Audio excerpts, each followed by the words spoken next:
Hello, everybody, and welcome to another edition of Tunnel Vision, a show brought to you by USCFootball.com. I'm your host, Keely Eure, joined by Ryan Abraham and Shotgun Spratling. We're back. We took a bye-week pause, so hopefully you guys had a nice and relaxing break, but we're back to preview USC Notre Dame, a historic rivalry between the two. So we're all going to South Bend, so that should be fun. Yes. So we'll be all there covering it. Also, if you're watching live right now, you're a true Tunnel Vision homie. I'm dubbing you that because there's so much happening right now sports-wise. So thank you for watching. But we got a lot to talk about today. Like I said, previewing the game. We're going to talk about some specifics. Will we see Ishmael Sopsher play for the first time as a Trojan? We talked to him and defensive coordinator Todd Orlando this week, so we'll talk about that. Also, there's another guy on the defense that's returning from injury that could be a game changer. Both Craig Nivar and Todd Orlando talked about him yesterday, so we'll get into that as well. And what are the Trojans like coming off of their bye week? I know, Ryan, you talked to Dante Williams this week in his Thursday press conference talking about what did he do? You know, he finally got a break as an interim head coach, catch his breath a little bit. I know he was on the recruiting trail, but he got to catch his breath a little bit. What did he learn? What did he take away? So we'll get into that as well. As always, you can call us 512-4-TUNNEL. Our intern, Micah, is standing by to screen your calls. We love hearing from you guys. And also, wherever you're watching, Facebook, YouTube, or Periscope, or Twitter Live, put your comments, questions, or concerns. We'll try to answer them as best as we can. Also, if you want to get your tweet up on the screen, put hashtag TunnelVision. That's all you need. You don't need our handles.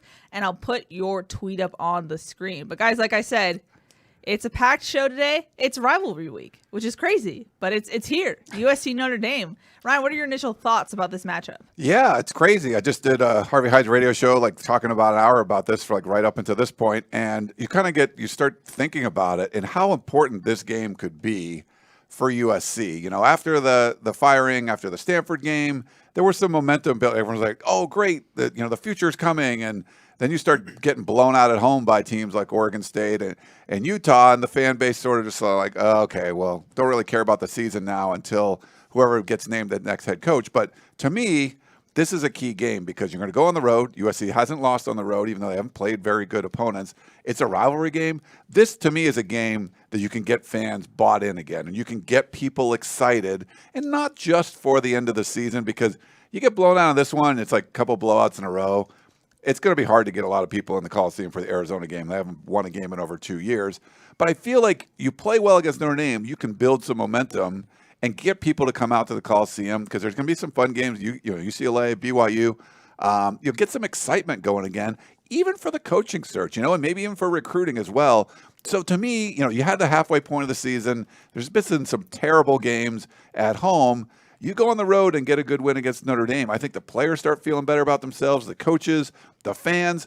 There's a great opportunity for this team to finish strong towards the end of the season. And maybe the bye week was the perfect opportunity to just kind of like, do the Om, you do a little like yoga pose or something, relax, child's pose, relax, and then just sort of go in gangbusters.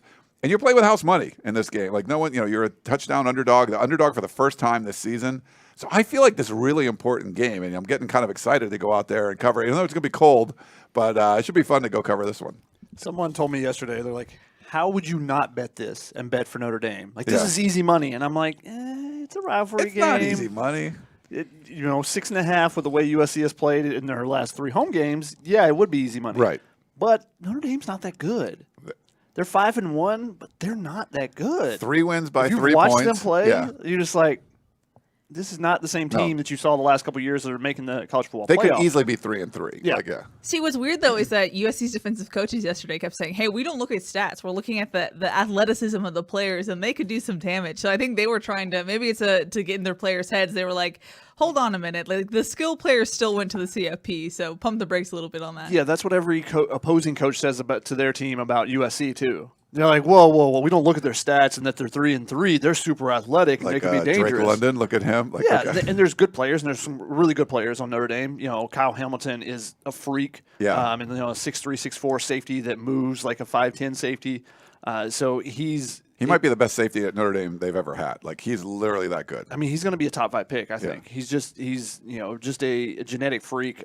So if you're watching the game, you're watching USC and you get upset with USC if they're not performing really well, just watch him on a couple plays and see what he does. He's a treat to watch. But yeah, they've got some talent, but they also have some holes. They've been so good on the offensive line for the last decade or so. Yeah. Half decade at least, with the number of first-round picks they put out with Quentin Nelson and McGlinchey being side-by-side at one point. They're not that team right now. And, USC has struggled against the run, so it's going to be a really intriguing matchup to me, seeing how does USC's front 7, front 6 handle the front of Notre Dame, and them trying to run the ball downhill because they haven't been able to do that very well. They've got a great running back in Kyron Williams. He'll eventually be drafted, I think. But they haven't run the ball well because their offensive line has not been consistent. So we'll see how they do in this one and see what kind of shows up in this game, because it's kind of a battle of the deficiencies. Where they're struggling on the offensive line. USC has struggled against the run. It could be a really unique battle there, and whoever kind of comes out with that one, I think could have a leg up in this game. Mm-hmm. Now, someone who could help with USC's run defense is Ishmael Sopsher. He's the transfer from Alabama. Now, he's still young. He's only played in one game in his career, but all the defensive coaches keep saying that just his body type alone to plug up some holes would be nice for USC. We've seen him get some more reps. I asked him, do you expect to make the trip to Notre Dame? And he was kind of like, not sure about that. You'll have to ask Coach Williams. Yeah. Now, Dante Williams is much more coy about injuries, but I think Todd Orlando made it sound like it's not a question of if, but how many snaps he will play in South Bend. Shotgun, what does he provide to the defense if he is healthy? Well, I asked Dante Williams that. I asked Todd Orlando, I believe, last week, or maybe Vic Soto, one of them. But the big thing is he's huge, for one. He's a plus 300-pounder, where they've been playing a 270-pound nose tackle with Stanley Taofu, who's a converted linebacker from high school. So just girth is one thing, but also he's super athletic. Yeah. And that's the big thing. And, someone, Mark actually asked, he said, how about seeing Max Gibbs and Sopsher side by side? I don't think they'll do that, but maybe like in a goal line package or something, you might see that. We've seen Gibbs come in and play a little bit the last couple games down there. So just giving you that extra, that stoutness. And I pointed out one play in our film study series that I think Keely will have up tomorrow from the Utah game, where Stanley Taofu gets a 2 or 3 yard push. He doesn't come close to making the play, but it opens up such a big hole that Raymond Scott makes a tackle for loss.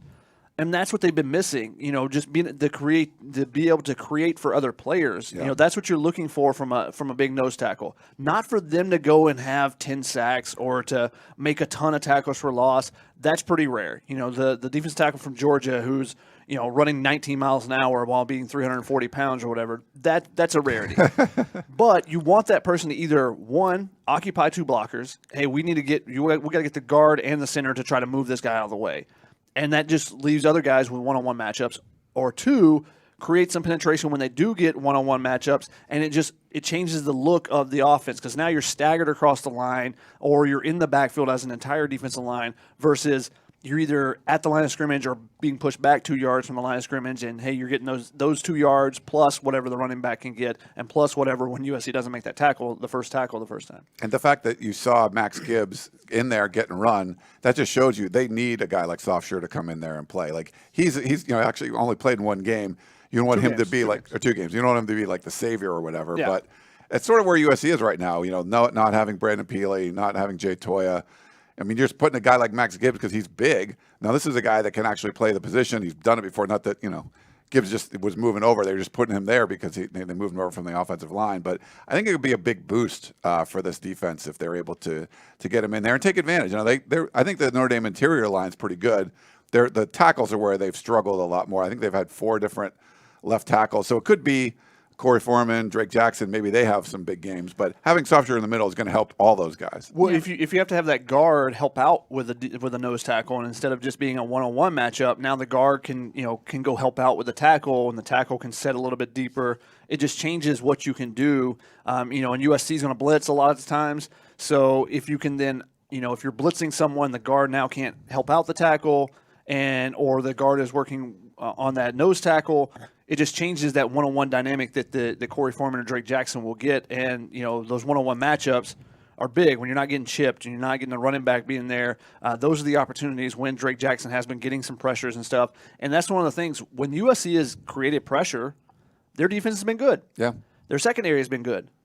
When they haven't created pressure, you're putting those guys on an island for a long time. You're struggling to get any tackles for loss. You're struggling to make plays in the backfield. Suddenly it's, instead of being, if you make a tackle behind the line of scrimmage, 2nd and 12 is a lot different than 2nd and 8 or 2nd and 6. And, the play calling that goes along with that. So I think it could be a big boost to them to have a true nose tackle out there. And how much could Sopsher play? That seems to be a question. Like Todd Orlando said, that, it's a question of not if he's going to play really, but how many snaps he can play. And, just having him for a few will be good, but if you can get 25 or 30 out of him, that completely is changing the defense there. But just because it's such a different type of body, different body type than what they've had so far this season. Mm-hmm. Another guy who could potentially boost USC's defense and also is coming back from injury is safety Chris Thompson Jr.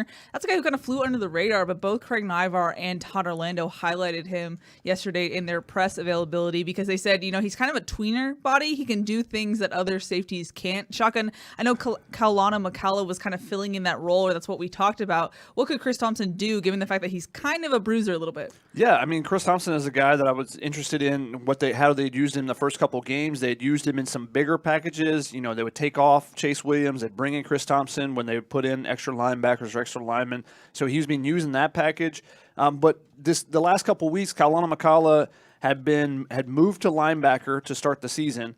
And then they moved him back to safety, so he's been playing that nickel role. So at times, and they used it kind of just later in games the last couple of weeks when they knew teams were going to be running, but they put him in there instead of Greg Johnson. Now, Greg Johnson struggled to tackle the last couple of weeks. He had 9 missed tackles in the last 2 games. So they put Kaulana Makala in there as kind of a faux linebacker / nickelback. So he can cover if they a tight end splits out or something like that. They can have him cover, and that's what they want Chris Thompson to do. Now he's got better coverage skills, than probably Kaulana Makala. But he's a bigger body, so I think that's what they're looking for, is that we can move him down the box and use him, similar to how they used Talanoa Hufanga last year against Washington State as an extra linebacker, how they used Chase Williams against Washington State. You can use him as an extra body in the box that can make tackles, and from talking to the coaches, they sound like that he's one of their more sure-handed tacklers. So that's what they kind of have been missing the last couple of weeks. And again, like Keely said, it's kind of an under-radar injury. He's not a starter. He's not playing a ton of reps, but he's on a bunch of special teams. And if he's a sure tackler, if you have guys struggling to tackle like they had the last 4 weeks basically, then maybe he's a guy you can insert and say, let's give him a shot and see what he does.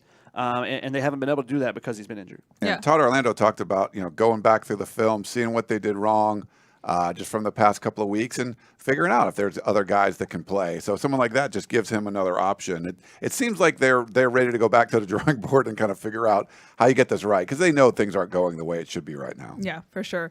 Now let's flip to the other side of the ball. I feel like fans, or something kind of circulated where when it came to Jaxson Dart, the Notre Dame week was kind of like let's check in on Jaxson Dart. Now Dante Williams said that he's still not medically cleared, but like I said before, Williams has been coy about injuries, and he said that Dart is day to day. I believe he was asked this morning for an update, and that was the latest we got. Ryan, do you expect to see Dart at all somehow on Saturday? Yeah, I kind of do. Like, we saw him out there. So on Tuesday, I got there a little bit later. You guys said he wasn't taking the second team reps when they do that quick period out there, when they just go out there full team stuff. Fastball, Miller Moss was still doing it. They call it fastball. But for the rest of the practice, he was the number 2 guy. So that kind of left Miller Moss on the sideline really not doing anything. And I love the way he was slinging the ball. It didn't look like his lower body was impeding anything as far as like, delivering and how he was using his body to kind of help him throw the football out there. He was throwing the ball really well, and it was hard to tell as far how much he was moving. As far as like we weren't seeing him like take off and run out of the pocket that much. They did some footwork drills and things, but the fact that he's still not medically cleared. Now they're saying that he might be medically cleared, and they're just saying he's not. I don't know. They try to be coy, like Keely was saying. I think you're going to see the kind of packages that they wanted to run for him at the Washington State game at Notre Dame. I think all three quarterbacks are going to be there in South Bend. But if it's going to be a thing where Keaton Slovis is going to start, even though Dante Williams is not willing to say he's the starter, there's just some weird subterfuge stuff going on. But I feel like this is a thing where he's going to be okay. It looked fine to me. I feel like they're going to put some packages in for him, unless he's not going to be able to move as much. If it's only for throwing, I think they will just keep Keaton in there. But if he can actually take off and move, I think they'll use him in some of those packages, and you'll get to see the Jaxson Dart show a little bit on the road in South Bend. I mean, the biggest thing is those packages are to take advantage of his mobility. Yeah. And he's got a knee injury. So I don't think they're going to rush him back to try to throw in some extra packages. I don't expect him to do much. If he does play, I think it'll be pretty limited. Dante Williams is, coy about injuries. He doesn't, and the biggest thing is he wants the opposition to prepare for everyone. So he's not going to tell you if someone's completely out. He's not going to tell you, and I don't think that Dante Williams would. I don't think it's a huge advantage to surprise a team with someone. I don't think that's. I think that Notre Dame is already preparing for Jaxson Dart. The biggest thing is making the other team waste some practice time preparing for someone that may not play. Yeah. In one way or another, whether it be a quarterback and, hey, they may have a different package. We got to prepare a couple extra, against the read option a little bit more, because if he comes in, that's something he'll do. I think it's more of that than like if you bring somebody off the bench that the other team doesn't know about and you surprise them with them. That's not really necessarily the case. Usually if they're on your bench, they're on your bench for a reason. And Jaxson Dart, Notre Dame has seen what he can do. They will have prepared for him at least a little bit just in case he comes in. Yeah. But Keaton Slovis is going to be the starter, and Keaton Slovis is going to be the guy that USC is going to need to play really well. He needs to play like he did in the second half at Notre Dame in 2019 when USC scored every single time they had the ball. Yeah. Problem is they only had the ball like 4 times because USC's defense couldn't get Notre Dame off the field. And that was partly they couldn't stop them running the ball consistently, and they couldn't control the edge. USC has struggled a little bit with that this year. That's going to be something where I think Notre Dame is really going to press the issue and say, let's see if they can do it after seeing what Utah has done and what Oregon State was able to do against them. I think Notre Dame is going to try to find an advantage by attacking the edges, since USC has struggled against them in the past a little bit with that. Mm-hmm. And I talked to Clay McGuire this week, and he kind of made a joke a little bit that USC's redshirt freshman tackles kind of are inconsistent in the sense that one game they're great, one game they're not so great. And he said if all things go as patterned, they'll be great this week. There's a great game coming up. Yeah, there's a great game coming up. Shaka, what are you seeing from the offensive line? Do you anticipate a quote-unquote great game coming up? I don't know if I did.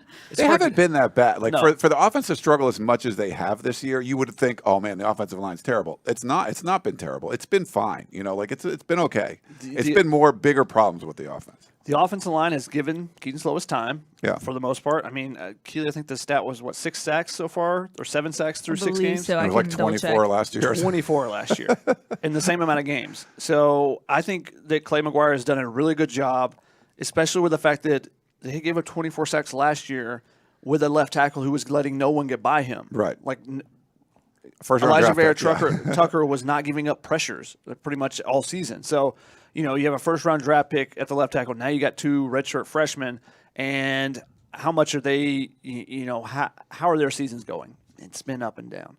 And that's the biggest issue. I think the 3 interior guys are playing pretty well. They need to get a little bit more push on run blocks just as a unit. But even they're running the ball pretty well. The problem is they're not getting – and their numbers are fine in the run game. Their numbers are fine in the pass game. They're not, as a team, as an offense, they're not getting that last block that they need to spring that big run, to spring that, the big play. The screens that they had against Utah, there were so many opportunities for 5 more yards at minimum, 10 to 15, 20 more yards at times, because they're just not blocking on the outside. And the same thing in the run game is with the offensive linemen getting to the second level, getting to that linebacker, that safety. They're doing a good job up front with the defensive line. It's getting to that next level and, turning that 5-yard gain into a 15-yard game or, a 12-yard gain at least. And because they're not getting those, they're not being more explosive with the short game that they have, it's causing them to have to go 12 plays, 15 plays. And what do you do when you go 12, 15 plays? You got to go 12, 15 plays and not make a mistake, right. And that's the issue. USC's going to make a mistake, yeah. And that's what teams are saying. They're saying, like Utah, if you watch them, their cornerbacks are all off. We're not going to play press coverage and give them that one-on-one opportunity. We're going to put 2 safeties over the top. We're not going to give them the big plays. And if we do that, we think we'll be okay. Because we feel like USC's not going to be able to consistently go down the field without making a mistake. And what happens? You have either a penalty, you get a 10-yard holding. Now it's 2nd and 20. Or you get a negative play, someone misses a block, and now it's 2nd and 12, or it's 3rd and 8 instead of 3rd and 4, and it changes the complexion of it. Because USC's been really good actually in short yardage situations. The 3rd and 1, 4th and 1, really good. That's an area they really struggled the last 2 years. They fixed that. 3rd and 4 and shorter, they've been really good. The problem is when it's 3rd and 8, 3rd and 10, 3rd and 12, because one of the issues is actually catching the ball. Just catch the ball. There's been so many times on potential to keep a drive alive, not doing it. Yeah. And I know a lot of people want to blame Keaton Slovis, and people want to say that I'm in love with him or whatever it may be on our message board. Yeah, why do you love Keaton Slovis, Shaka? I love that he's being patient and he is finding receivers, giving them chances. Now he's locking on a Drake London. Spencer Tillman in the game, I pointed out in the film study as well. He's like, he locked on Gary Bryant on that play. And he never looked at I'm like, you watch the play. Why are you're an analyst. Watch the play. He looks to one guy. He looks too high to a different guy. He comes back down to Gary Bryant.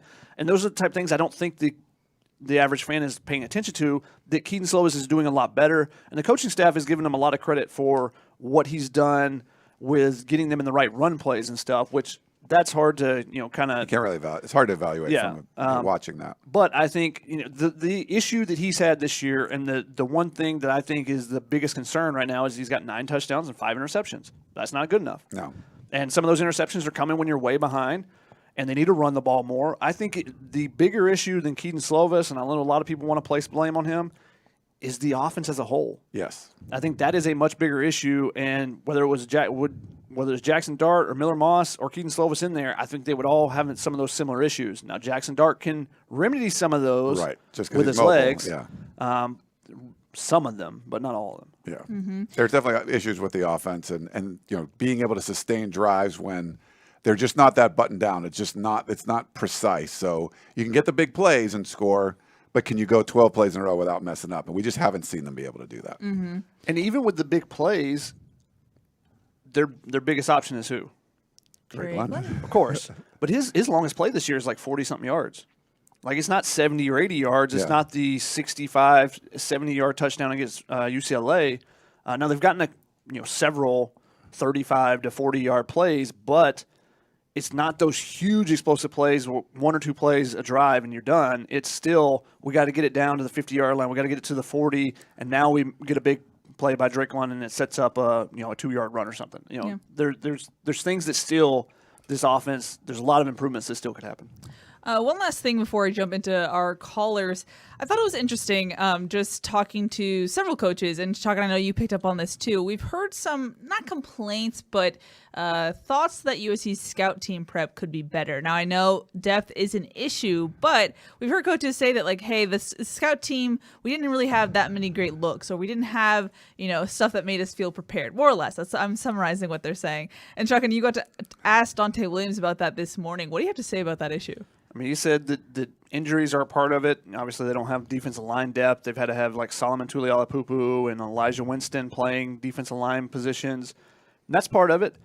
But also, there's not a competitive fire in those reps. Except for Solo. Solo, yeah. And that's what that's the type of player you're looking at, and you're like, oh, man, that's why everyone looks at him and goes, man, I can't wait to see him out there. It's unfortunate because of the injuries and stuff that have continued to hamper him, but they need more guys that have that fire. Like, they need they need a offense, one of those freshman offensive linemen, not that the guys that are playing, but one of those new guys that came in to be like, I'm going to beat Drake Jackson and prove to the coaches this is my opportunity. Like, I should be the next guy up. They need more guys that see those scout team reps as an opportunity to put it on tape and show, like, the coaches, like, look, you're messing up by not playing me, by having me. Why you got me on scout team? Let me show you that I shouldn't be here. I should be over with the ones or twos. And I just don't feel like that's there. Now, some of it is, hey, the ball's in the air to a wide receiver. You don't want somebody leaping up and Drake London coming down and rolling an ankle or something. But go hard all the time, and then the game's easier. Isn't that always the saying? Yeah. But that's not been the case, especially with those scout team looks. They just kind of walk through things, and they're like, oh, it's different when we get to a game and there's a 300-pounder. That's one thing, not having those defensive linemen. But it's different when you got somebody who's actually trying to get by you than when you're just standing around playing pity-pat. Yeah, we get to watch most of this on the Tuesdays, and unfortunately on Tuesday too, and this might help going forward now that Dart is back. Miller Moss was the scout team quarterback for a while, so you had a young scholarship quarterback, 4-star guy that's going to go out there and try to complete every pass against the defense, and then for the last few weeks you haven't had that because he's been the backup quarterback, but he moved back over there doing that on Wednesday, so that should help the defense a little bit, but even this week, and I think you were saying it last week too, there's a lot of sort of install stuff going on. So some of the scout team looks are literally walkthroughs. They're just kind of walking through the play, and we're not seeing, the intensity there. And like what, to your point is, you would like to see some more, good versus good, ones versus ones. But if not, when you're doing that scout team stuff, and it's a deeper team, they should have more bodies out there. And there's certain spots where they don't. You want to see that competitive fire and guys going after it and a little trash talk and trying to get into somebody's face. That's the only way you're going to prepare for an actual team. If you're really just going against, you could just put cones out there the way some of this is going. So I don't know, just we do get a bird's eye view for a lot of this stuff. And I don't know, just the overall thought I saw watching is just like, there's just not, it's lacking some of that intensity. So, their comments about they want better scout team looks. I think it's some roster stuff, but I think some of it can be coming from the top too. A different mandate, of, hey, here's how we're going to do things going forward. What's interesting though is that, sorry, Shotgun, Dante Williams actually started the, hey, look at the competition Tuesdays that happened in the Pete Carroll era. Apparently he made them watch practice tape that Tuesday morning. And Shotgun, I know you and I noted that at least the beginning of practice had an extra pop to it. Like there was some intensity where we felt like, hey, this is kind of like a fall camp practice. But then, like you mentioned, Ryan, when the walkthroughs came through, it was hard to get that energy back up after they were done with that. So it was a kind of a give and take there. And there's going to be, if you're installing stuff, there's going to be walkthroughs, there's going to be time, it's going to take a little bit. But, Dante Williams talked about how they've been doing it and they've been walking through. And sometimes they do it with, 4 guys that are at the X position or the Y position. All 4 guys walk through it together. You throw the ball to Drake London. The other 3 backups behind him are just walking through, but you're walking through the route. But then they go and they try to go more of a, regular speed. Like that's when it should be, all right, turn up, let's go. Yeah. And someone, and one of the things, if you're the coaching staff and you're looking at like, we're just not getting it, is promote somebody from the scout team. Like someone that has a really good day, say, all right, give them some reps. And to point it out to the team and say, look, this guy's done his work on special teams, whether it's a walk-on, whether it's whoever, doesn't have to be a ton of reps, but now if I'm on the scout team, I'm like, oh, crap. Yeah. This actually means something. It's because the eye in the sky doesn't lie. That's what everyone will always say. Film doesn't lie. So you point it out on film, give that person, bump them up to the second string, bump someone else down. Yeah. And make it actually competitive. Relegation. Yeah. Make it competitive. Hey, your spot's on the line. Yeah. They talk about that all the time, but put it in motion. And then, because we've seen pretty much now they've done this on I think the defense line. I think Vic Soto. If you don't practice well, you don't play. I think we've seen that some. Yeah. But there are certain positions where it doesn't matter how you practice, you're going to be, you're the guy, you're the starter.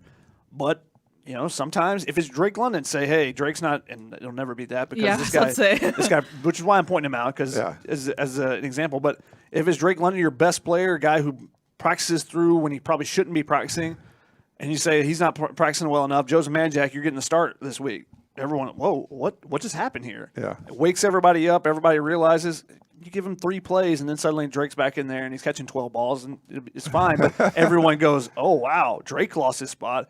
And maybe it takes an example like that. I don't know that obviously Drake London is not going to be that guy, but someone's loafing in practice, or someone doesn't practice hard, you point it out and you go with it. But it just feels like they need something to push that competitiveness more. And I think showing film of competition Tuesdays from Pete Carroll era is a good start. Yeah. But need to follow through that after that. Yeah. Yep. Alrighty, let's jump into some callers. First up is, I believe, Mike from Silver Lake. Hello, you are live on television. Hello. Probably shouldn't be practicing.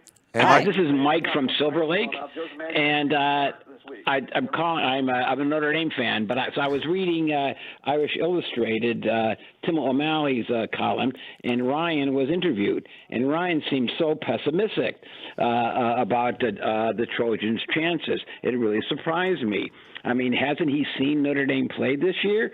They certainly aren't knocking the goalposts down, that's for sure. I don't see it as a 42-27 game. I see it more like a 31-27 with either Notre Dame or USC winning in the end. Notre Dame receivers can't get off the line. They are basically can be stopped by close hand checks.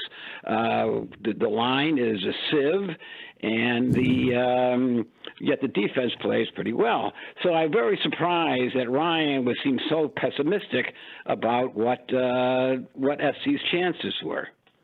Thanks for the call. Yeah, so we did 5 questions, Tim O'Malley, and we put those up on uscfootball.com. Tim did a good job describing what's kind of going on within the Notre Dame program. I did the same thing for Irish Illustrated. And, I mean, I've been wrong in a lot of these games and stuff before. Just from what I've been watching, I feel like you're going to go on the road to South Bend. This isn't, Virginia Tech. This isn't Purdue. This is a team that's really, to me, is sort of facing a crossroads that you could lose the team. Dante Williams might have already. I mean, to get blown out like they have at home, that's teetering on the edge. And if they can come out and score early and get some momentum going, I feel like USC can definitely hang in this game. But they get punched in the mouth. We just haven't seen them been able to take a punch and get back off the mat. And I feel like this is a team that can literally spiral out of control and maybe score some points late. That's what the formula has been, at the Coliseum. So if I had to put money on this one, I'm taking Notre Dame and I'm laying the 6.5 or 7 points or whatever. But I mean, everyone here. I mean, I wouldn't be shocked if USC goes out and wins the game. It's not like it'd be shocking, but I think the likely scenario is it's gonna take a lot of things to go right for USC. And I know Notre Dame's not the greatest team that we've seen in the last decade from the Irish, and they're nowhere near as good as they were last year. But USC, they've had some real problems going forward. That's why I feel this can be a turn the corner game. If they do play well, they have the talent to win out. But they're going to have to play well in this game, I think, to kind of build some of that momentum. I'm just not convinced that they're going to be able to do that. Yeah. Shotgun, any thoughts you want to add on there? Yeah, I think what Ryan has said a couple times now is that this could be a momentum game for USC. If they play well and can find a way to win, I think that gives the buy-in to the team. Like, oh, okay, this is the team we can be, and will give them a chance to play really well the rest of the season. But can they do that? That'll be the big question. And I think it starts in that first quarter. They've been really good. The offense has moved the ball really well in the first quarter, pretty much every game outside of maybe Washington State. When they move the ball really well, can you punch it in? Don't settle for a field goal. Don't miss a field goal. Don't get to the 35 and then get backed up, with a penalty and a negative yardage play and have to punt the ball. Go and punch it in. And if you put 14 points up early, even if Notre Dame scores 14-7, that gives you all the confidence and boost. And then if USC goes into one of their second and third quarter lulls, at least you're playing from ahead to begin with. Yeah. And I think it just gives confidence because I think, like you said, they have struggled to get knocked down and get back up. Yeah. So if they get some momentum going early, I think that would really boost them and give them an opportunity in this game. Even if they play well, what are you talking? What's that 8 minutes thing where the last 4 minutes of the second quarter and the first of the third? USC's been pretty bad at that. But so even if they play well, you're still gonna have to transition between the halves and play well. We haven't seen USC do that very much. They had one game where they had a great third quarter at Washington State, right? Yeah. And that was it. And that was the same thing. That was before, the phrase is dominate the 8. That's what Graham Harrell apparently tells the offense. So it's the last 4 minutes of the half, the first 4 minutes of the second half. And Washington State, that final drive, when Jaxson Dart actually got hurt, was with about 4.5 minutes, something like that, 3.5 minutes to go. And that was one of the first plays of that drive. They go down, score on 4th and 9, all the momentum going in. Special teams makes a play right out to halftime. You go score again. Suddenly, momentum. And that hasn't been the case often with USC. So if you can play well in that 8 minutes, that gives you a great chance. But I think if getting out to an early advantage, I think gives them confidence to actually go into that 8 minutes where, they're not like the Utah game suddenly getting blown out. Mm-hmm. Alrighty, let's go to our final caller in the queue. It's our buddy Dave from Iowa. Hello, you're live on Tunnel Vision. Hello, can you guys hear me? Yep. Hey, Dave.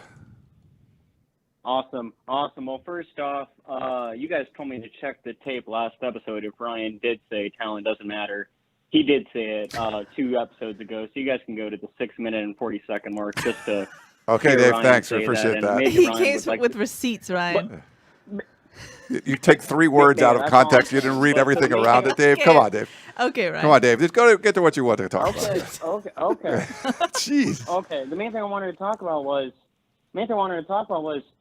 since USC lost out on that 5-star decommit today, do you think Bobby Steiner and the boys has a plan for any of those DBs to gain, well over 115 pounds or so to, take care of business out the trenches? Because right now, we're going to be looking even weaker and weaker each year if we don't keep getting those big linemen. What are your thoughts? Thanks, Dave. Thanks, Dave. Also, don't take Ryan seriously. He's just teasing. Yes. Sorry, continue. It's been a long day, but yeah. Poor guy. I know. We also got I didn't even get to play golf today. Tears, Ryan. We also got a question on Facebook from a guy who said, was losing Michael Williams inevitable? Yeah, pretty much. I mean, this was the recruiting class was not going to be stellar. That was to get a 5-star, commit from Georgia. That's great work that they did, but the coaching staff changing up, you weren't going to be able to keep that. Now, maybe they get back into something when you get a new head coach, but this was something that was inevitable. If you read the War Room, we've talked about this and stuff over the last couple of weeks. So, I mean, but yeah, you can't put a lot of stock in the recruiting class, and just because you lose the 5-star defensive tackle from Georgia doesn't mean that Isaiah Polamalu has to put on 150 pounds and he has to be a defensive lineman. Sorry. Anthony Beavers or something. Oh, you can do that. Yeah. Get one of the young guys. It's going to be a challenge, this recruiting class, until they get a new head coach. And the sooner you can get a new head coach, the better you can build this class. I mean, I think they got 8 or 9 commits right now, whereas Penn State has 20-something.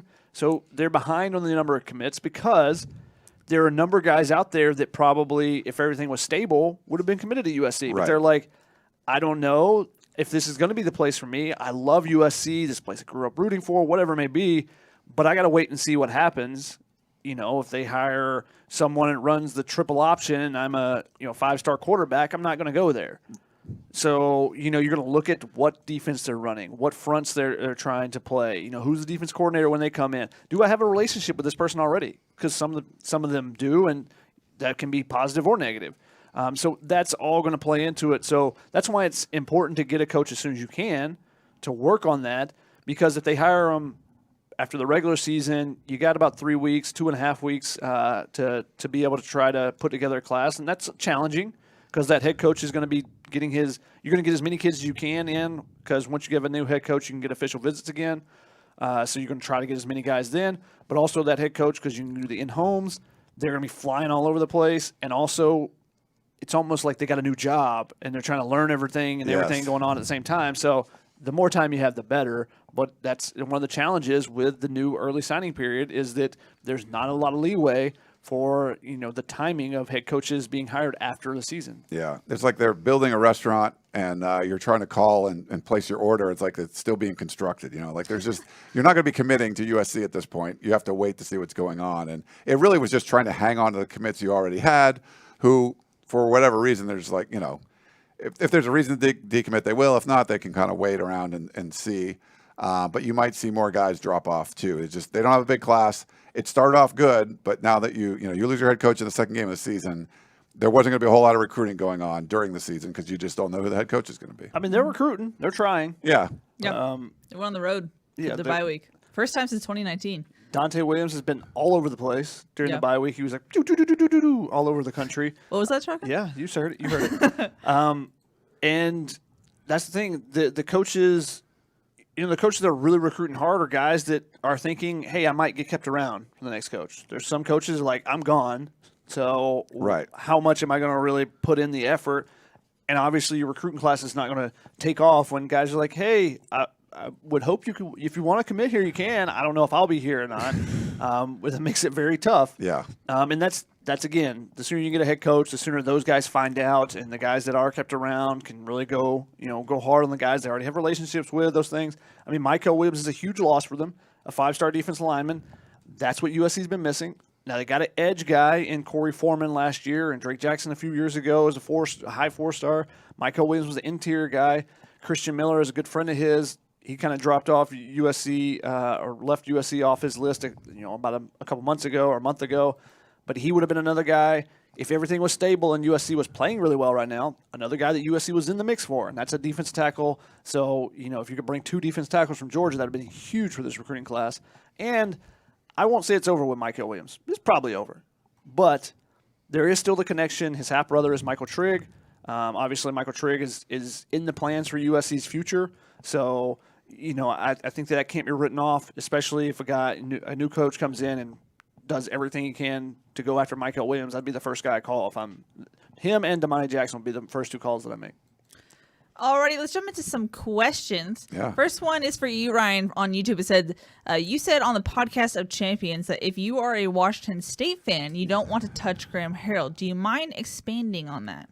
I mean, if you're going to hire an assistant coach, you want to be an assistant coach that's really good at their job, right? It's not.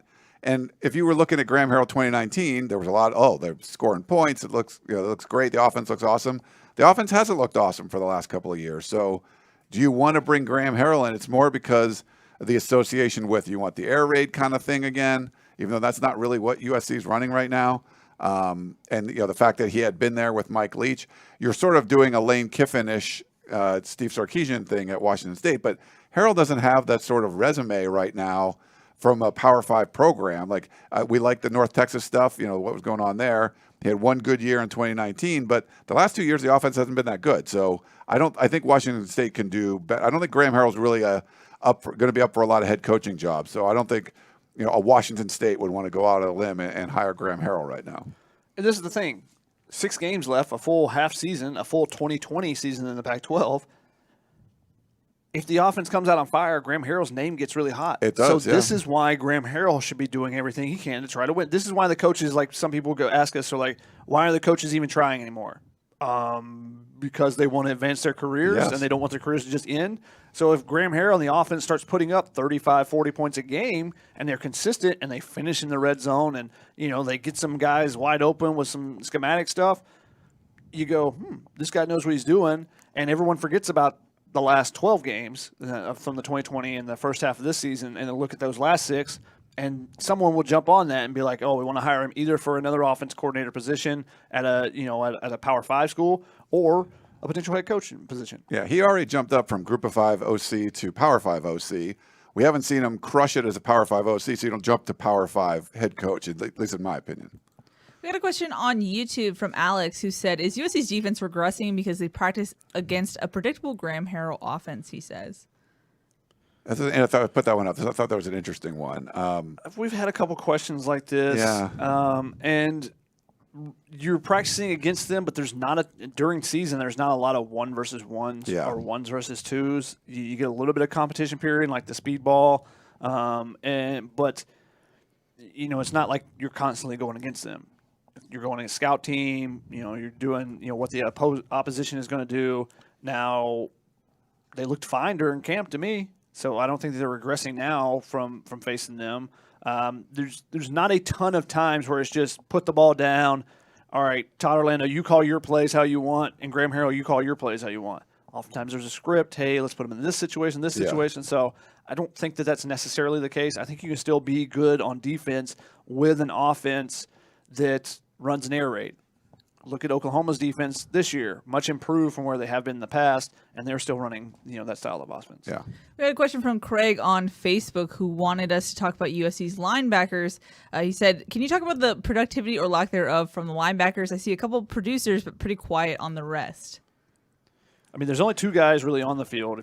I don't include and Drake Jackson as a linebacker. And Kanai Maga leads the team in tackles, I believe. So, and he's the one guy that's been kind of quietly productive, I guess. Yeah, and when they're facing rushing teams that want to run between the tackles, he's the guy that makes some big thumps and does some things. The problem is he's a little bit of a liability when you're facing teams that want to pass the ball all the time. He's not the guy that's going to cover out in space. He needs to be closer to the boundary instead of the field side and having to chase a running back on a wheel route or whatever it may be. That's not his strength. His strength is coming downhill, hitting guys and popping them in the mouth. And I've talked with Michael Hutchings about him and said that he does a lot of things that people don't notice. He corrects a lot of other people's mistakes. So I think he's playing pretty well. The problem is the spot beside him. Now, Raylan Goforth, I thought when he got ejected for the targeting, I thought the game and a half before that, I thought he'd been playing really well.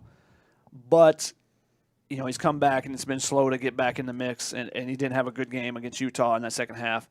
So where's he at? Can he take that jump? Can he take that step forward? Because we saw last year he struggled the first couple games, and he really came on in that third game against Utah as well. I thought both of those guys did. So can he step up, or do they need to start looking further down? If it's not Raylan Goforth or Raymond Scott, who's the next guy? Is it Tuasivi Nomura? Is it Rajon Davis? Who's the next guy that they can put in there and plug and play if those 2 guys aren't getting it done? Mm-hmm. We got a question from Derek on YouTube who says, why does the coaching staff always talk about, quote unquote, that one play after every loss? How can we expect the players to have any fight in them when it seems like the coaches fold after the first sign of trouble? That's his opinion. I don't know if it's folding after the first sign of trouble. It's hard when you don't play well. What kind of explanation is going to make sense? We've got some weird ones. There's sort of been some excuses at times, especially with the Clay Helton stuff. I feel like we've got some better answers since that's come through, but it's hard. I mean, if you watch the Todd Orlando video this week, there's just sort of a level of exasperation at some point where you can't just give up 40-something points to everyone that walks into the Coliseum, and they're teams are scoring their season high against you. So I don't think it's just they're giving up or anything like that, but it's hard. I mean, I don't think they have all the answers either. Where it helps too when you're the defensive coordinator, you're the offensive coordinator, and things aren't going well. You sort of have like a boss that's over you that's like, we're going to make things right, and you had a great head coach. If whoever it is, if it's Chris Peterson or somebody, and one of his coordinators struggling, he can kind of disseminate information down and sort of help the entire thing work better. So the entire team is going to be playing better. You're just not getting that right now. Dante Williams never been in that position. Clay Helton wasn't really good at that. You sort of have all these people on an island doing their own thing. So it's sort of like you're not getting a lot of technical support. You're trying to figure out your computer, and things aren't going right. You're not exactly sure why. I feel like that's more of what's going on than coaches are just like giving up or just they're telling their players to give up. I mean, I feel like this is maybe directed at Graham Harrell because he'll point out one specific play where things may have turned. I don't think that they just say, oh, it was that one play and that was the difference in the game. You can't say that when you're losing in blowout fortune like they have the last few games at home. So they've pointed to where that middle 8, that they're not getting the job done. But I don't feel like there's a lot of it just saying, oh, if we just change that one play, everything would have been fine. I think that there's way too many deficiencies to just be able to push that. Yeah, when you're getting, you're losing by 4 scores in the fourth quarter for all these home games, like it's not like, oh, that one thing didn't go our way. Like, no, there's a lot of things that didn't go your way. That one thing where they scored more points than us. A lot more. We're almost at the top of the hour, so I'm going to put us in rapid fire I like mode. that. We got a question from Jasper Smith who said, during the bye week, was there any noticeable improvements from some of the guys lower on the depth charts that might warrant some playing time? I mean, Ishmael Sopsher getting more and more reps, I think, kind of plays into that. As far as noticeable improvements, I don't feel like there's enough competition periods for us to just go, wow, that guy just looks completely different now. They did have the young guy scrimmage, and we heard some positive things from about Miller Moss and a couple of other players on there, but no coach really kind of came flat out and said, this guy really showed us something, and we may play him more now. Dante Williams did say, they've taken what they saw in the young guys scrimmage and tried to, and some of those guys are getting some more reps. And we did see, on that defense, Caitlin Bullock getting some first-team reps. We saw Jalen Smith getting some first-team reps. Yeah. So maybe some of those DBs, those young DBs that we've seen a little bit of, maybe they get some more opportunities. And that was the thing that Dante Williams or maybe it was Todd Orlando said that, hey, we're not looking at somebody to basically take over and be the starter and play every snap. We're looking at somebody to bump up from 10 or 15 snaps to 25 or 30. And if that's the case, those are the guys you're kind of looking at, Caitlin Bullock and Jalen Smith. Yeah, that was Orlando who said that. We have a question from. Sorry, I'm trying to pick one over here. Sometimes I can be indecisive. I got one on Tyler if you want to. We actually have one from Jasper Smith who said, at 3-3, what teams left on the schedule USC beat to get bowl eligible, considering the USC players can use the extra practices?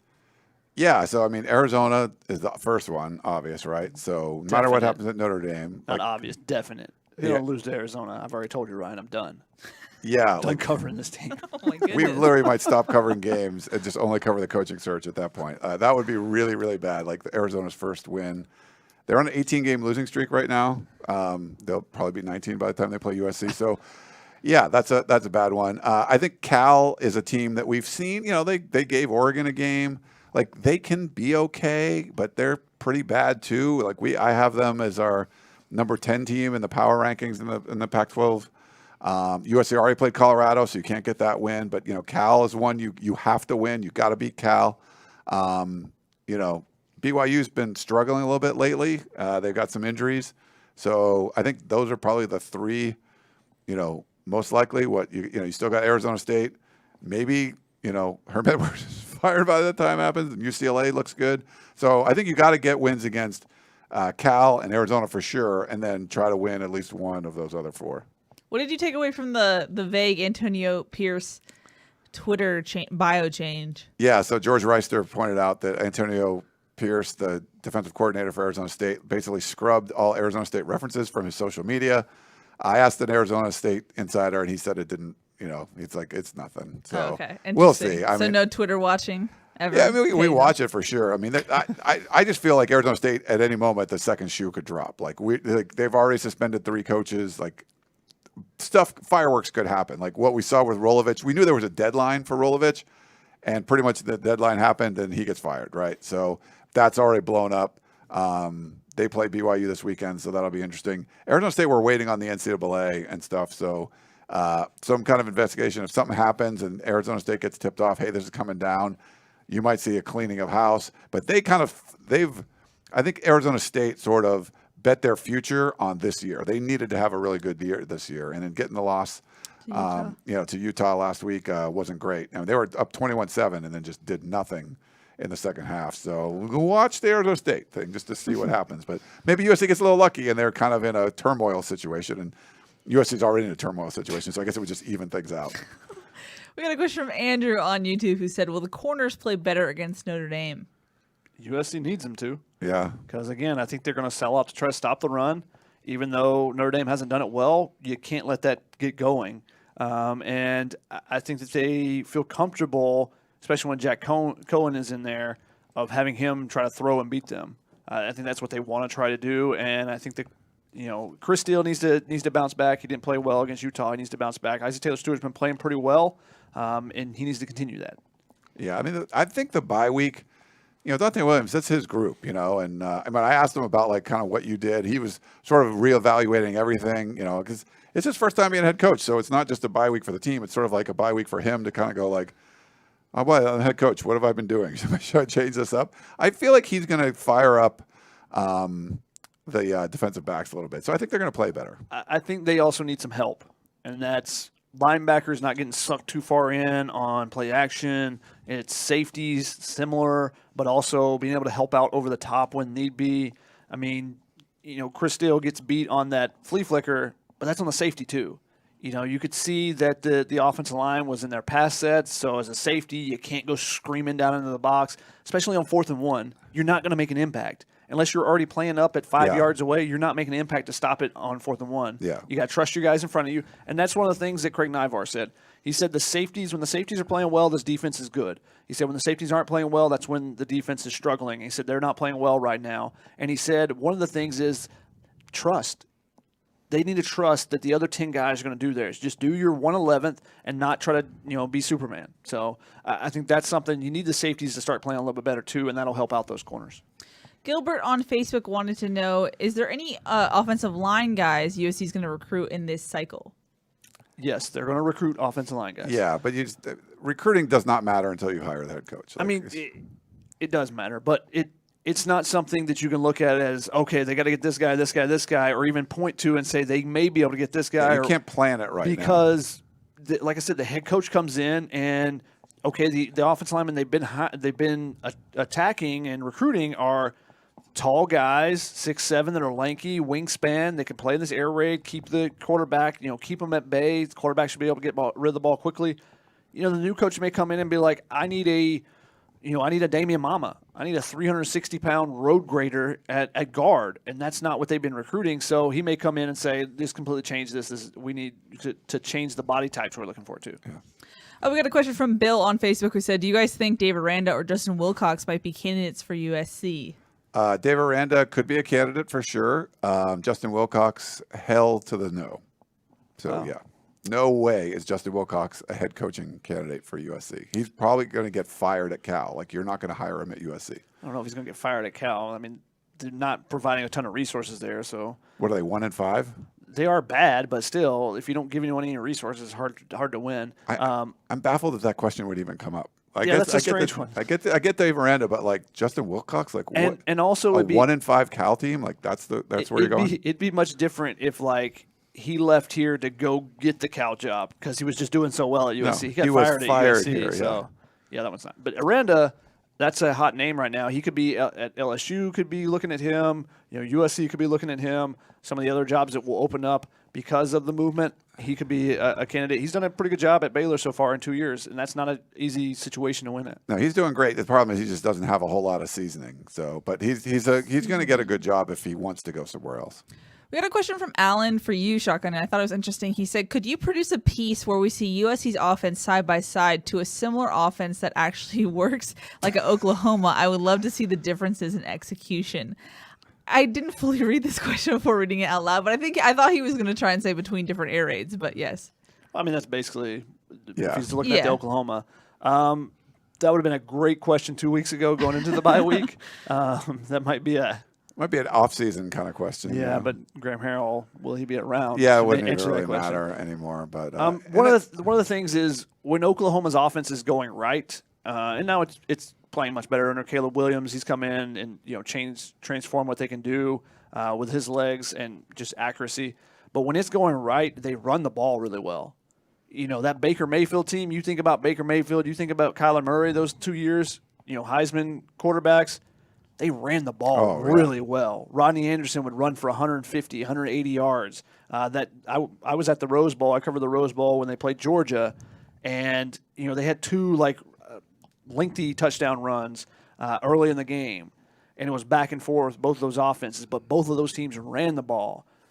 That's what USC, if they could do the things I was talking about a little bit earlier with their short game, whether it be the screens or the run, getting that extra block to churn 5-yard gains into 12-yard gains, and potentially you make one guy miss and it's a 60-yard gain. That's what they're not doing consistently. They're not, they've used the word over and over and over on both sides of the ball, finish. And it is absolutely correct. They need to finish. Now, it's easy to just say that, but finish your tackles, finish your blocks, all those type things. And that's the difference, I think, in the really good offenses that are running similar schemes is they get all those blocks. USC doesn't. Yeah. Their tight ends don't block. They've struggled on the offensive line in the past. Their wide receivers on the edges don't. Taj Washington's probably their best blocker on the outside, and he's 5'10". Yeah, he's a little dude. I just want to give a special shout out to Coley, our resident Notre Dame fan. Showed up buzzer beater just in time. So nice, Coley. I know it's his week, so I'm glad he was able to make it. He's probably watching the Dodgers. No, apparently he's working. We had a question from Alex who said, "Will USC provide resources to the new coach for him to hire A+ assistants?" Yeah, that's one of the bigger questions too. Not that I think USC's proven that they want to provide resources, but the challenge is it's not just okay, you're gonna probably pay a new head coach a ton of money, But if you're an assistant coach, this has come up before, like, comparing the LSU and USC jobs. One of the advantages of being at Baton Rouge instead of Los Angeles is, say you're like a defensive back coach making like a good salary, like $400,000 a year or something like that's nice. Well, that goes a lot further in Baton Rouge than it does in Los Angeles, and you're not living in a mansion. Not that you're going to be paycheck to paycheck, and you're not going to get a lot of sympathy, but you're going to have a different lifestyle where you're super comfortable in one place and you're fine in another place, but not like, oh, I'm going to go buy a big house. And like, no, you can't really do that. So, yeah, I think they're going to put a bunch of resources in, but it's kind of a little bit of an uphill climb too, because you're not going to be able to give the same sort of lifestyle, I guess you could at a smaller college kind of town. Lee wanted to know, is Mel Tucker a candidate? I don't think he will be. Potentially for USC. I mean, for LSU. Yeah. There's SEC ties there. Apparently there's some LSU guys that are big on Mel Tucker. He's doing great at Michigan State, but this is his first year. He's been a head coach for 3 years. This is the first time he's had a winning record. It's one of those things like Dave Miranda, like he's going to be a big name, but it's probably too early. And there's not really those kind of ties for USC. So I don't think he'll be a USC candidate, but potentially like more of a dark horse LSU one. He also could start losing some recruiting credibility. How are you going to go into someone's house and be like, hey, I really want you to come. I want you to be here 4 or 5 years. Be like, Coach, when's the last time you stayed 4 or 5 years anywhere? Like, you're not going to be there. Why would I come there? So, I think that gets a little bit difficult for him right now because he had 1 year at Colorado. This is his second year at Michigan State if he jumps somewhere. Now, you can't blame him. I mean, he got his salary doubled and his assistant salary doubled to go to Michigan State. I know. You go from, a coordinator or defensive line, I can't remember what it was at Georgia, to Colorado. That's a big step up from Colorado to Michigan State. So I can't blame him, but if you're also a recruit, you might be looking at it and going, what if this other job comes open? Are you going to jump ship again or what? Yeah, but if he jumps ship at this point, it's like you're probably not leaving that one. It's LSU and USC. I guess like Alabama opens up or something, but never know. Yeah. Alrighty, one final question that's going to take us into game predictions. It's from NJ2K, who said, question, with all due respect, Shotgun picked USC to beat Notre Dame on the road. Is he sticking with that prediction? Shotty, take it away. I think Ryan knows this answer. Yes, because he sent it to me earlier today. Oh. Yes, I'm sticking with my answer. I'm not very confident in it, but hey, when you pick an upset before the season, you got to stick with it. So, I mean, I nailed UCLA and LSU, so I'm hoping I'm right on this one. Just for my sake. I don't care who wins or loses. I hope it's a great game. That'd be great. That's the thing that's kind of been missing in this rivalry recently. Yeah. It's some really good games. Last year was pretty good, I guess. 2 years ago. The Adoree hat-trick was fun. It was fun, but it wasn't a great game. Sure, yeah. There's been a lot of, 14 to blowouts. Last year, 2 years ago, it was a 3-point game. But again, if USC had the ball back at the end, there's the excitement and stuff. Yeah. But, Notre Dame was able to salt that one away because USC couldn't get off the field. Like a 10-minute drive or something. It's crazy in the fourth quarter. So USC gets it, and they get it down and score, but there's like 30 seconds left when they made it a 3-point game. But, yeah, this is what needs to happen for USC to win. I'm going to go ahead and give that. I like that. They've got to score early and finish those drives. They need to have some production in the second and third quarters. Doesn't have to be a ton, but they need to have more than what they've had. That whole dominate the 8, if they could do something, just don't get dominated themselves, I think you're looking at a completely different game. And if they stop the run, then I think that they have a good chance at slowing down that Notre Dame offense. And I think their offense will move the ball. It's just finishing drives. They moved the ball really well against Notre Dame. They made some adjustments at halftime last year, but they were down 17-3 at halftime. The second half, they scored every single time. And you think back to that game, they had a play in the first half where Keaton Slovis threw it a little short to Amon-Ra St. Brown right in front of the goal line, would have walked in for a touchdown. So those type of plays they need to capitalize on. Yeah. For me, as the caller mentioned, the prediction I put, I think was 42-27 or something, Notre Dame.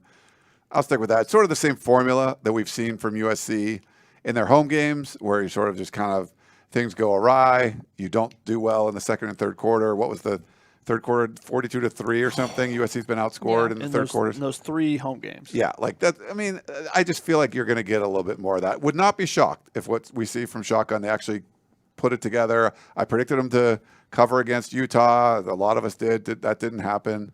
Yeah, I feel. Oh, I did. Never mind. I don't know why I'm bragging. That's the one you got wrong. Yeah, the one. You're bragging the one time you got it wrong. I know. I You sort of feel like that, and I just feel like Brian Kelly, they had the bye week. They're a better coaching staff. They're going to do better things with their team than an interim head coach and people sort of scrambling for their own, figuring out what their own jobs are and stuff. So the gut feeling I get is, USC is going to go out and they're going to try, but it's just to have your head coach get fired game 2, you really need to have things buttoned up. And the problem is it wasn't when he was there, and I think it's got even a little worse since he's been gone. So they're in desperate need for a complete rehaul, and I just don't think they're going to get it right on the road this weekend. Big-time players make big-time plays in big-time games. So let's see if someone steps up and is ready. Is there a Drake Jackson strip sack? Do you have a play like that can be a momentum changer, especially a defensive score of some sort or special team score? Those are momentum changers. Those are game changers. USC hasn't really had a lot of that this season or last season or the season before. You have Talanoa Hufanga making big plays, and you've had Drake Jackson a couple times making big plays. Does Drake step up? One of the Drake step up? Is there someone else that steps up and makes a big-time play? And, the other guys, all your complementary pieces, can they do their job? That's been a big issue for USC is everyone not doing their job. Can you catch the ball when the ball's thrown to you, or are you going to drop it on third down? You have to punt. Yeah. So several thoughts from me. One, I'm a very vivid dreamer, and I swear last night I dreamt that I was covering the game and the USC was blowing out Notre Dame, and I thought, Shotgun was right. In my dream, I was already doing that, so I don't know. Maybe it was a premonition. We don't know. We'll see. But I'm very big into patterns. That's partially why I thought USC was going to be able to beat Utah, because Utah usually comes to USC and loses, or has in the last 105 years, except for this year. I've seen better USC teams go to South Bend and just get completely just shell-shocked when something happens, when they get smacked in the mouth a little bit. And this is a team in particular this season we've seen not be able to regroup at home, let alone in a cold, tough environment like South Bend. So in that sense, I think I'm going to say that Notre Dame's going to win. But it would be the most USC thing ever to complete the undefeated away streak with Notre Dame and keep that rolling. So we'll see. But I think I'm going to go with a Notre Dame win. But when's the last time we saw USC really surprise us?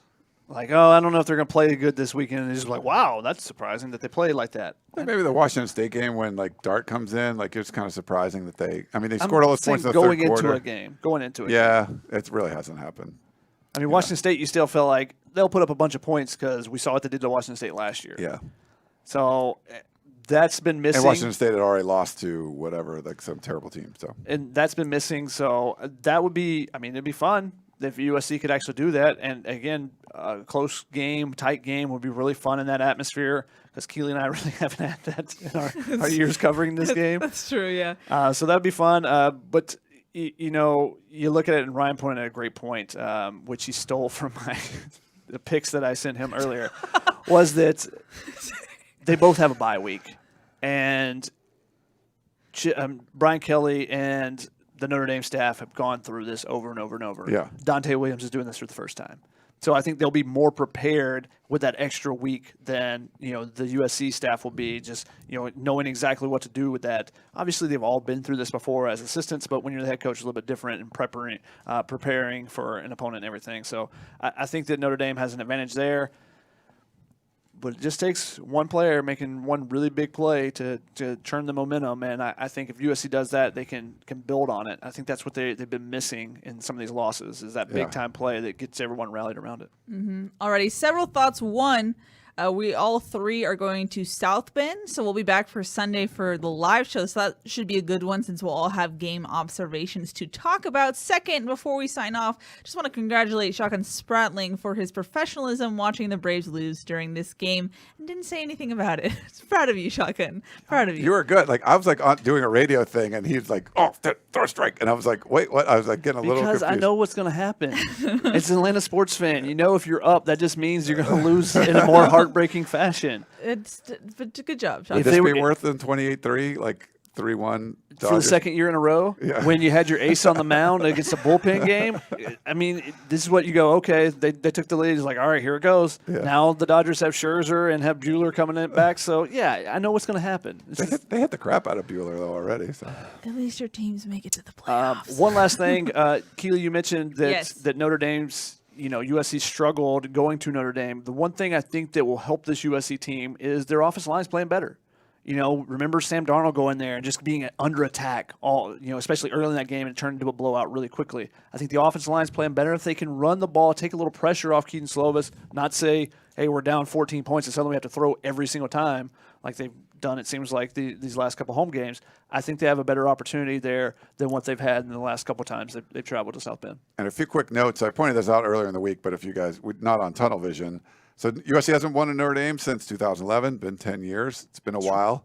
5 trips. This will be the 5th trip to Notre Dame. Of the last 5, 3 of them USC sent an interim head coach. So 5 trips to Notre Dame, 3 times an interim head coach. That's not a recipe for a lot of success if you're going to keep doing that. So that's not a good thing too. And Notre Dame is a favorite in this one, like we said, about a touchdown favorite. They haven't been favored in their last 3 games. This is the first time USC hasn't been favored all year. So no, Notre Dame wasn't favored in 3 of those games, and they won 2 of them, only losing to Cincinnati. So and USC was favored in those home games and got blown out. Yeah, USC was a 17-point favorite and got blown out. Like So those things have happened as well. Someone asked, did someone get Keontae Ingram a puffy jacket to take with him? That was so funny. That's pretty funny, yeah. Yeah, Chris Trevino and Kristen Lago told him what the temperature is going to be, and he was like, what? So the Texas boy is not very used to the cold weather. Neither am I. I'm going to freeze. Yeah, someone asked if we're wearing parkas and stuff, Yes. and it's like, I'm going to look like a little... Well, we did the Seattle game a couple years ago, right? And it was snowing and stuff. Is that? That was the last one she missed. Yeah, that's the last game was I it missed. Seattle? What was it? There was one I threw snowballs at you. That's Colorado. That was Colorado. Okay, yeah. That was Keely's first snow since a small child. Yes, it was. That's it was funny, fun. Yeah, but you mentioned he's being from Texas. A lot of Texas players on this team. I mean, California kids, maybe they get a little bit more used to it just because you have that ocean breeze in Santa Ana. It does get a little chilly at night or something. I don't know, but we'll see how some of those Texas kids handle the cold as well. So But I'll be Texas bundled gets up, though. cold, right? I thought. Well, not. We need not a like Texas this. weather expert to call in. You're like, if you're a Southern California beach kid or whatever, you can drive up to the mountains and you can go to Mammoth and ski and stuff. So a lot of those kids probably have seen snow more than Texas kids. But Okay, fair. Alrighty, that's going to wrap it up. Like I said, we'll be back from South Bend on Sunday, so make sure you tune into the live show. But that's Ryan, that's Chaka, and I'm Keely. We'll see y'all on Sunday. Bye.